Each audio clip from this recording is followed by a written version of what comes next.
नमस्ते दोस्तों, मेरा नाम अमन और आप देख रहे हैं आरडी कॉन्सेप्ट ज्ञान। दोस्तों, आज हम बात करेंगे क्लास 12 का पहला चैप्टर। लास्ट वीडियो में हमने देखा था आवेशों के गुणधर्म, कूलाम का नियम और अध्यारोपण का सिद्धांत। इसी चैप्टर का आज नेक्स्ट टॉपिक जो कि है विद्युत क्षेत्र एवं तीव्रता और बिंदु आवेश के कारण विद्युत क्षेत्र की तीव्रता और विद्युत क्षेत्र रेखाएं। इस वीडियो में हम ये सभी तीनों टॉपिक कवर करने वाले हैं। तो चलिए एक एक करके शुरू करते हैं। तो सबसे पहले बात करते हैं विद्युत क्षेत्र एवं इसकी तीव्रता। तो इसको जानने के लिए सबसे पहले हम ये समझते हैं कि विद्युत क्षेत्र किसे कहते हैं। तो विद्युत क्षेत्र किसे कहते हैं।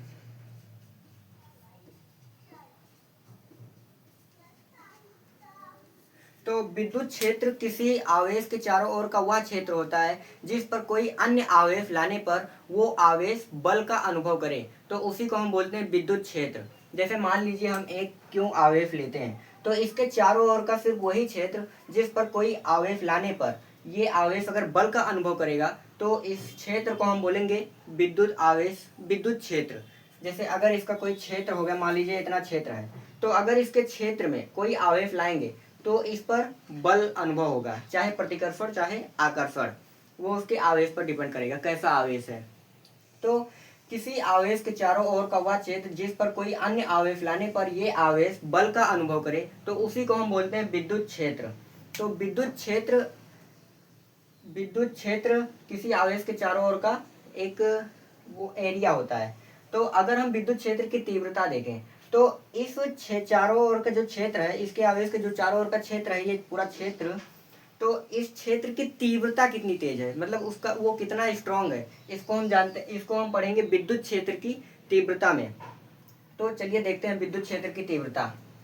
तो अगर इस आवेश के चारों ओर कोई भी क्षेत्र है तो हम उस पर ये पता करेंगे कि इस पर कितना क्षेत्र, इसका कितना तेजी से कितना स्ट्रांग है।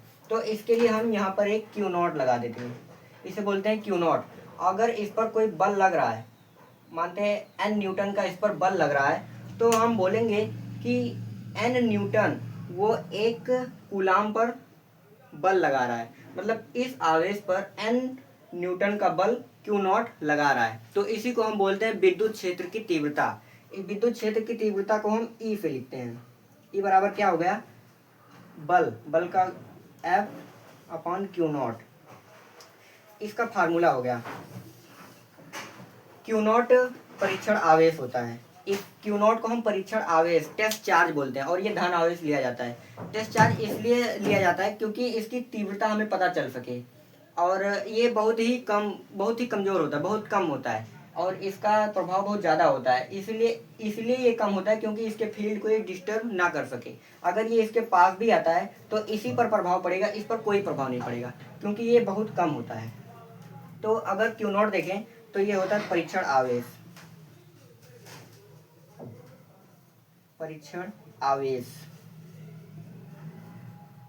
और एफ की बात करें तो ये बल हो गया, जो बल इस पर लग रहा है, चाहे ये इस पर लगे चाहे ये इस पर लगे, बल इसके आवेश के कारण होगा कि ये आवेश कौन सा है। अगर ये धन है ये धन है, दोनों में प्रतिकर्षण होगा। ये धन है ये धन ही होगा, ये अगर ऋण होगा तो आकर्षण का होगा। तो इसके प्रभाव पर इसके चिन्ह के कारण पता चलेगा कि इस पर कौन सा बल लग रहा है, प्रतिकर्षण का कि आकर्षण का। तो एफ हो गया बल, प्रतिकर्षण और आकर्षण दोनों हो सकता है। और ई हो गया विद्युत क्षेत्र की तीव्रता जो हमें ज्ञात करना था। तो इसी को बोलते हैं विद्युत क्षेत्र की तीव्रता। अगर इसका मात्रक देखें तो बल का मात्रक न्यूटन और आवेश का मात्रक कूलाम प्रति कूलाम।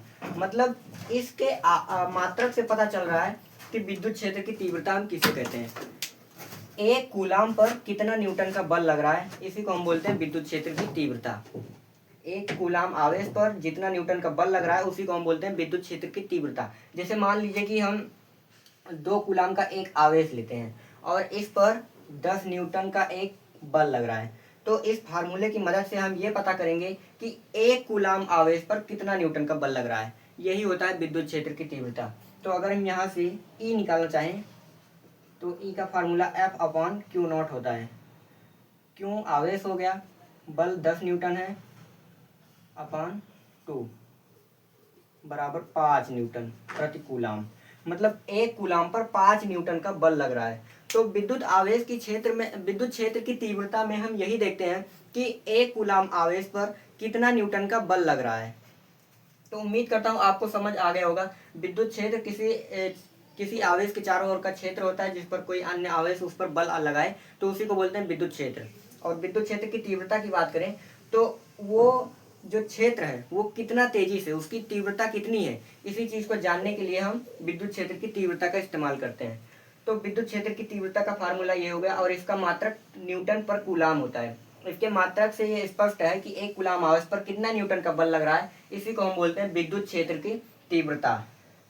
क्यू नॉट परीक्षण आवेश है, एफ बल, और ई तीव्रता है, विद्युत क्षेत्र की तीव्रता। अब बात करते हैं विद्युत बिंदु आवेश के कारण विद्युत क्षेत्र की तीव्रता।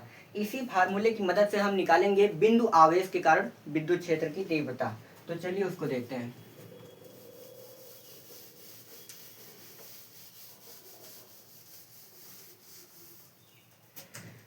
तो अब मान लीजिए कि हम एक आवेश लेते हैं Q, और इससे R दूरी पर एक बिंदु ले लेते हैं P। ये आवेश Q हो गया और ये बिंदु P। अब इस P बिंदु पर हम एक Q0 आवेश रखकर इसका क्षेत्र निकालना चाहेंगे, इसका बल निकालना चाहेंगे कि इस पर बल कितना लग रहा है।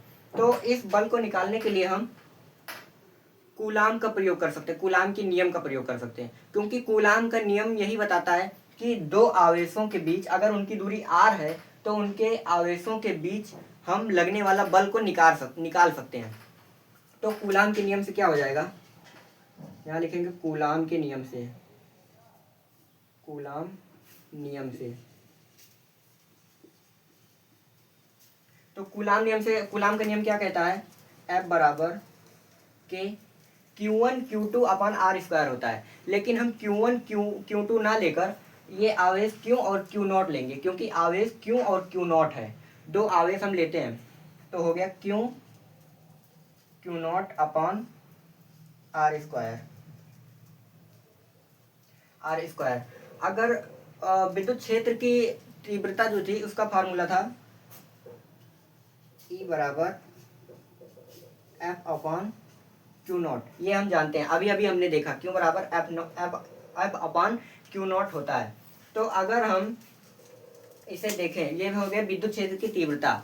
अगर बिंदु आवेश के कारण निकालना है तो हम एक बिंदु P ले लेंगे, और आवेश, अगर विद्युत क्षेत्र की तीव्रता हम जानते ही हैं, अगर इस F का मान हम ये रख दें, क्योंकि F का मान Q0 अपन R स्क्वायर है, अगर यहाँ पर हम ये मान रख दें तो हमें बिंदु आवेश के कारण विद्युत क्षेत्र की तीव्रता मिल जाएगी। तो अगर F का मान रखें, F का मान रखने पर तो क्या हो जाएगा, E बराबर F का मान हम ये पूरा रखेंगे के Q0 अपन R स्क्वायर, और बटे में इसके एप्सिलॉन नॉट चल रहा है। अगर हम बटे में लगाएंगे तो इससे गुणा हो जाएगा, यानी कि Q0 हो गया। अब Q0 से Q0 कट गया तो हमें E बराबर क्या मिल गया, कि बिंदु आवेश के कारण विद्युत क्षेत्र की तीव्रता। तो ये हमें मिल गया बिंदु आवेश के कारण विद्युत क्षेत्र की तीव्रता। अब अगर हम बात करें विद्युत क्षेत्र रेखाएं, उम्मीद करता हूँ आपको ये बिंदु आवेश के कारण विद्युत क्षेत्र की तीव्रता समझ में आया होगा। हमने दो आवेश ले लिया, एक आवेश क्यों ले लिया, और इसको जांच करने के लिए हम एक टेस्ट चार्ज मतलब परीक्षण आवेश ले लिए Q0। अब इनके बीच एक बल लगेगा, और बल वो कूलाम के नियम से हम निकाल सकते हैं। तो कूलाम का नियम लगा दिए, F बराबर के Q0 अपन R स्क्वायर, और E का मान हमें, विद्युत क्षेत्र की तीव्रता हमें पता है E बराबर F अपन Q0 होता है। तो हम F का मान यहाँ पर रख दिए, F का मान हम ये मान रख दिए, तो हमें Q0 से Q0 कट गया, Q अपन R स्क्वायर मिल गया। तो यही होता है बिंदु आवेश के कारण विद्युत क्षेत्र की तीव्रता।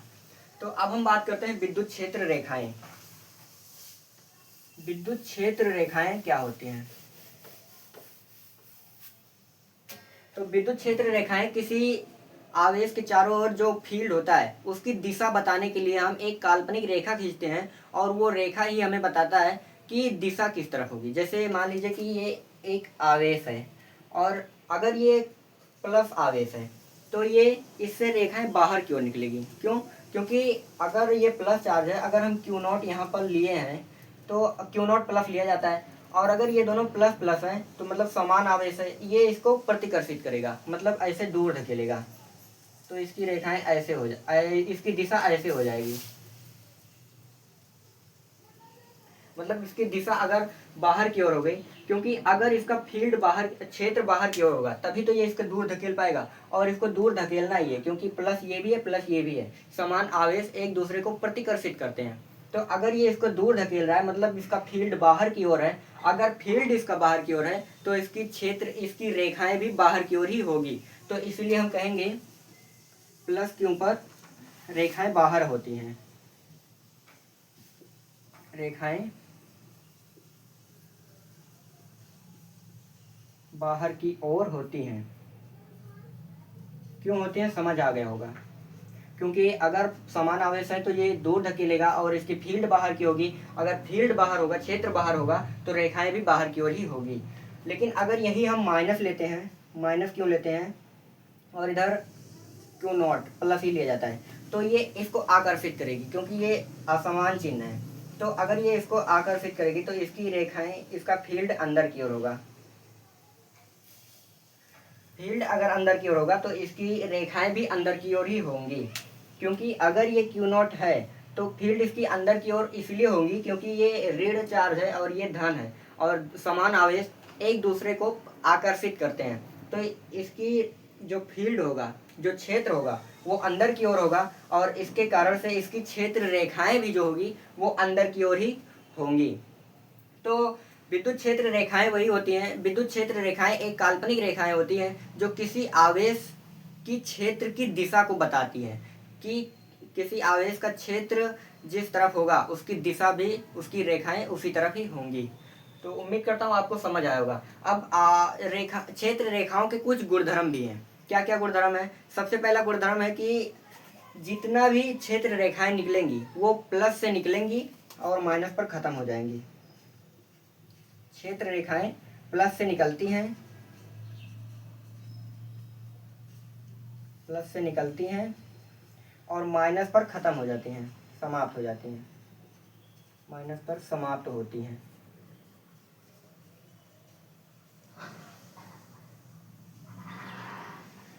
और दूसरा इसका गुण है कि दो रेखाएं कभी भी आपस में एक दूसरे को काटती नहीं है, क्योंकि अगर दो क्षेत्र रेखाएं एक दूसरे को आपस में काट देंगी तो एक ही बिंदु पर दो दिशा हो जाएगी, जो कि संभव ही नहीं है। तो इसलिए दो क्षेत्र रेखाएं कभी भी एक दूसरे को काटती नहीं है। ये हम बात कर रहे हैं विद्युत क्षेत्र रेखाओं की। क्षेत्र रेखाएं तो अगर प्लस से निकलती हैं और माइनस पर खत्म होती हैं तो उनके गुण, मतलब प्लस से निकलेंगी और माइनस पर खत्म हो जाएंगी। और दूसरा इसका क्या गुण था कि कभी भी दो क्षेत्र रेखाएं आपस में एक दूसरे को नहीं काटती, क्योंकि अगर दोनों काटेंगी तो एक ही बिंदु पर दो दिशा हो जाएगी, इसलिए वो संभव ही नहीं है। तो उम्मीद करता हूँ आपको आज का वीडियो समझ आया होगा। अगले वीडियो में हम इससे आगे का टॉपिक देखेंगे। आज के लिए इतना ही। Thank you so much.